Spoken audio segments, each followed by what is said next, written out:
Bonjour et bienvenue dans ce numéro de Ciné-Scène. L'Institut Xavier m'a libéré pendant quelques minutes là, pour vous parler un peu des sorties de cinéma du mois de novembre. Et on va tout de suite commencer avec un petit retour rapide sur Snowden qui est sorti mercredi dernier. C'est un biopic réalisé par Oliver Stone avec Joseph Gordon-Levitt notamment au casting, qui joue le rôle titre. On nous raconte la vie de Snowden, un gentil petit américain qui s'est un peu amusé à dévoiler des secrets inavouables du gouvernement des États-Unis. Voilà, donc c'est Oliver Stone, on sait que c'est un grand réalisateur, donc si vous n'y avez pas encore été et que vous aimez bien ce réalisateur, n'hésitez pas à y aller, je pense que ça doit valoir son pesant de cacahuètes. Au cinéma, c'est un peu normal, vous allez me dire. On continue tout de suite avec la sortie du 9 novembre, Inferno. On retrouve le personnage de Robert Langdon, créé par Dan Brown dans son livre Da Vinci Code, au cinéma pour la troisième fois, puisque justement on avait déjà eu les adaptations de Da Vinci Code, le premier tome, et de Angers Démon, le second volet de la saga. On retrouve ici le troisième volet, inévitablement, hein, un peu de logique quand même, où ce professeur en symbologie, je crois que ça s'appelle, on spécialise des symboles si vous voulez, se retrouve à arpenter l'Europe afin de découvrir les mystères qui lui permettront d'éviter à l'enfer de se déchaîner sur Terre. Rien que ça. Le gars costaud quand même. Voilà. Au casting, on retrouve Tom Hanks dans le rôle de Robert Langdon. On retrouve aussi Felicity Jones qui nous fait un petit tour de chauffe avant de rejoindre le casting de Star Wars. Ouais, parce que bon, c'est que pour ça qu'on va la connaître dans pas longtemps. Je suis désolé de vous le dire, madame, mais c'est vrai. Voilà. Et à la réalisation, on retrouve toujours et encore Ron Howard. Donc, grosso modo, la même équipe que le premier volet. Donc, si vous les avez aimés, n'hésitez pas à aller au cinéma pour les retrouver. On enchaîne avec le 16 novembre, la sortie du mois. La sortie du mois. Si, je vous jure. Les Animaux Fantastiques. Et c'est avec grand plaisir qu'on va retrouver l'univers magique créé par J.K. Rowling dans la saga Harry Potter au cinéma pour de nouvelles aventures qui n'auront rien à voir avec le petit bonhomme à lunettes. Avec la cicatrice là. Rien à voir. Ah, vous n'avez pas de Harry, pas de Hermione. En fait, ils sont même pas nés. Même leurs parents n'étaient pas nés. Même leurs grands-parents n'étaient pas encore nés. Puisque ça se passe à la fin des années 20. À New York, en plus. Donc, rien à voir avec l'Angleterre. Petit lien quand même. Puisqu'on va retrouver le personnage de Norbert Dragono. Qui n'est autre que l'auteur d'un des ouvrages scolaires de Poudlard. Qui s'appelle d'ailleurs Les Animaux Fantastiques. Tout ce lien. Tout se relie finalement. On le retrouve à la fin de son périple à travers le monde pour découvrir les différentes espèces de créatures magiques qu'il a recensées dans son livre. Et il décide de faire une halte à New York. Alors, vous vous en doutez bien, son petit voyage touristique va vite mal tourner parce que sinon on ne ferait pas un film sur lui en train d'aller s'inscrire à l'hôtel et d'aller visiter la Statue de la Liberté. Voilà.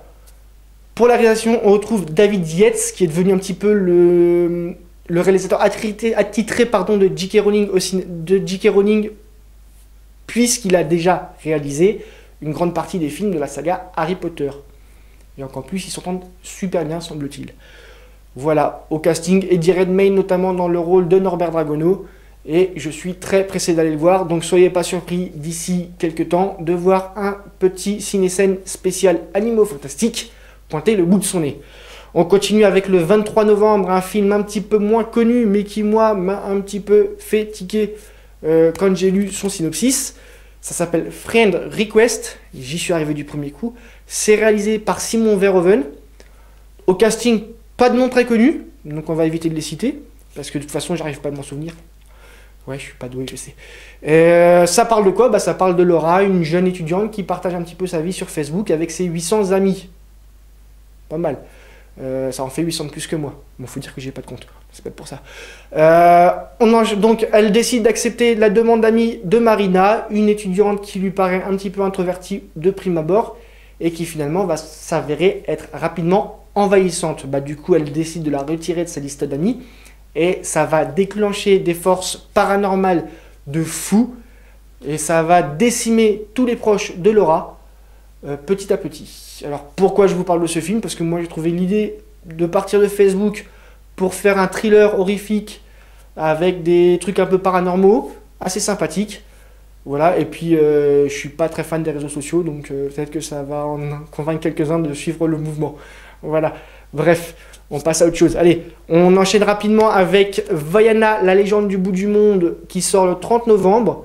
C'est réalisé par John Mustier et Ron Clement et c'est le petit film animé. Si vous voulez vous échauffer pour la période de Noël et emmener vos enfants au cinéma, ça nous emmène dans les îles du Pacifique Sud où on va retrouver Vaiana, forcément, qui va décider d'aller explorer un petit peu le monde et les océans et qui va donc vivre de nombreuses aventures.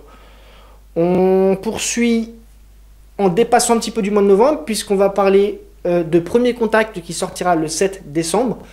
C'est réalisé par Denis Villeneuve. On retrouve un casting intéressant avec Amy Adams, Jeremy Renner et Forest Whitaker notamment, dans un sujet assez bateau finalement au cinéma et en particulier dans la science-fiction, puisque des vaisseaux spatiaux arrivent un peu partout sur Terre.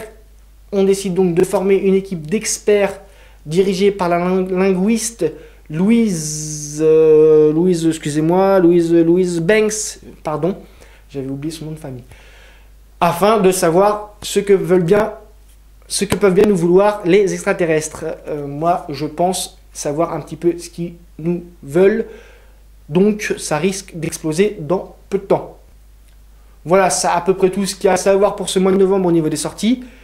Moi, je vous donne rendez-vous pour les sorties du mois de décembre, qui est toujours un mois important au cinéma, avec Noël. Et on va notamment parler des différents principes qui régissent la vie d'un assassin, mais surtout d'un documentaire historique sur les prémices d'une rébellion envers un gouvernement tyrannique. Je vous en dis pas plus. Sur ces bonnes paroles, je vous dis à dans quelques semaines, et d'ici là, que la force soit avec vous.